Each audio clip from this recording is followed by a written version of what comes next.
Excited to be amongst the land of the living. Dr. Eve here. Hope all is well. Just wanted to come in and check with you guys really, really quickly. This is a quick live because I am on a mission before these kids get out of school to find some other things, and I'm on a mission today. And so one of my missions today was to cut back the leaves of my banana tree, or should I say herbaceous banana, because the banana is really an herb.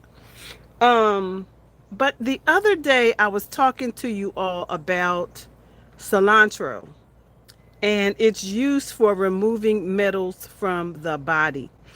And I got to thinking about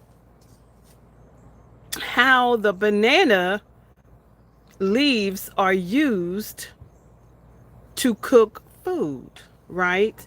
So if we are having to use cilantro or things like an herbal or the herb called cilantro to remove metals from our body, then how do we keep from more metals from going into the body, right? So it's always for me a win-win how to keep it prevented, right? So we may not be able to prevent it completely because it's in the water as well. Um, and unless you are, you can't remove chemicals from the water, but you can remove toxins from the water, which is something that we have to be ever so mindful of, because we can boil the water. We can't take the chemicals out, but we can take the toxins out. Is metals considered a toxin? I believe so. We will confirm that for you on another video. But for now, I got to thinking as I was pruning my banana, because it's almost 15 feet tall. I began to think about the use of the banana leaf, because everything, in my opinion, is worth something, right? When it comes to your plants, got all of it's worth something. But before I go over there and show you what I've done to this banana tree, I'm going to show you how the cilantro is doing. And I want to talk to you a little bit about this banana tree, because if you're not growing one, you should be growing one, and I'm going to tell you why. But before we go and do that, I'm going to share how the cilantro is doing. It's doing really, really well. This is the cilantro that we repotted the other day, and it is absolutely beautiful. Even the babies are growing well. So I wanted you all to see that our plan that planting in that method actually does work.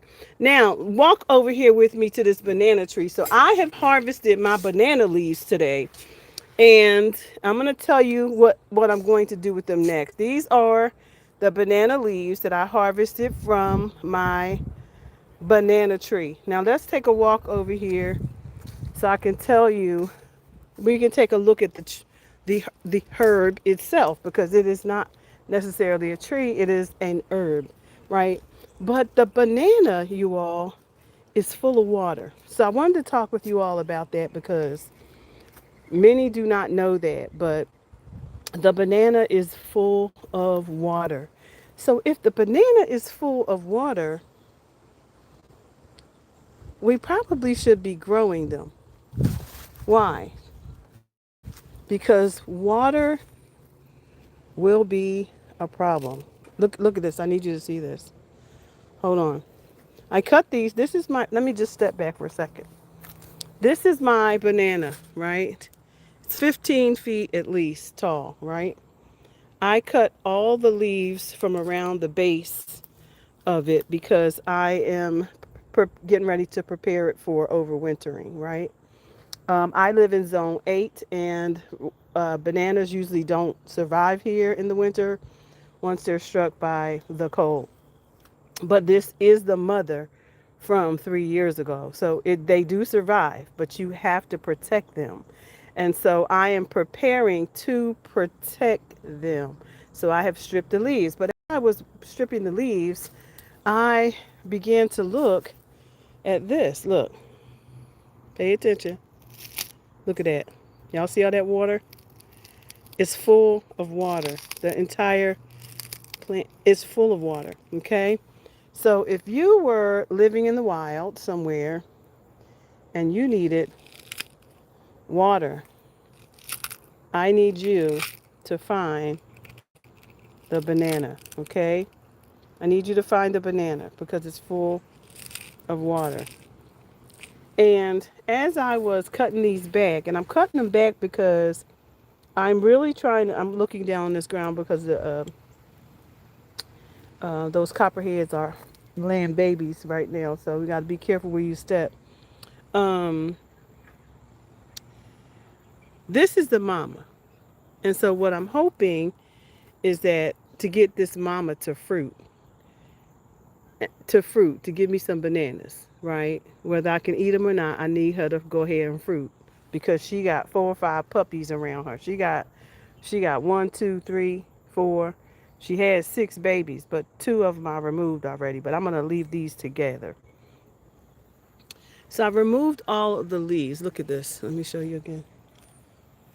Y'all see the water? Y'all see the water coming out? It's just pure water. No sticky substance, just water. Okay? So if you are in need of water, so if you are in need of water, baby, there's the water. Okay? If you are in need of water, run to find the closest banana. Okay? That is a survival skill you have now learned. It's not sticky, it's just water. They are full of water. So they absorb a lot of water. So, but here's another thing I want you to be mindful of, that they also are friend and home to a lot of creatures. So, my friend there, Mr. Frog, is hanging out inside the banana. All right. Now, let's talk about what you're going to do with these banana leaves. So, the banana leaves themselves, you can literally take, once you begin to protect these, you will protect these with bubble wrap when it gets closer. I just cut them back because I need to deal with my grapevine, okay? But once we get closer to the end of the fall, like around October, you wrap these, you cut them back wherever they stop growing at, or you can cut them at a nice height, and then you bubble wrap them. Bubble wrap them. Put a nice a nice bag around them, maybe a burlap bag, because the point is to keep them double wrapped so that you can keep them from being frostbitten. Okay. Now, like I said, I cut mine back so I can begin to deal with my grapevine because it's everywhere. Okay, and they growing everywhere, and I need to get them wrapped around something before they get out of control. Okay, so that's why we're doing. That's why I'm doing it. But what am I going to do with these leaves? So now the leaves from the banana are also good to cook with. So remember I started the conversation about the banana leaves, the banana tree, and the use of the leaf is because the banana leaf can be used to cook with. You can wrap meat in it and cook with it. You can wrap rice in it and cook with it. You can wrap steak. You can wrap things in it and cook with it. You can't eat it because it's not edible, not encouraged to eat. But it can be used like aluminum foil. And if you didn't know that, that's a fact. And it can be substituted for aluminum foil. So how do you do that though? Well, you could use it immediately if you are living in a zone where you are um, like I started growing this, but this new discovery about it being used as aluminum foil is new to me. So next year when these come back, I will begin cooking with these leaves versus aluminum foil because now I have all these leaves and I can actually freeze them. I can put them in the refrigerator up to a week, but I can put them into a freezer up to 6 months, right? So what we're going to do is we're going to put them in the freezer so that they can be preserved for use. And I guess I'll put them in individual bags, maybe cut them down the spine and wrap them up and put them in a bag. But in either case, you can use these leaves to cook with. You do not have to cook. You can use them in substitute of aluminum. Okay. So I wanted to share that little fact with you because over here on my channel, we are looking for ways to sustain beyond the harmful toxins that have been placed on us because we are a microwave society. We weren't taught to live like the Nathandrols. I can hardly say it. Nathandriols. But baby, that's where we going back to. So if you haven't figured that part out yet, let me close this door because I'm about to go out. Oh, okay, my husband locked. He did not lock the door. So I'm about to go out. I just wanted to share that information with you here on YouTube and grow you some bananas, okay? Grow some bananas. They are full of water. Grow as many as you like. Get as many as you like. Put them in the ground and grow you some bananas, baby, because we're going to need the water. You understand?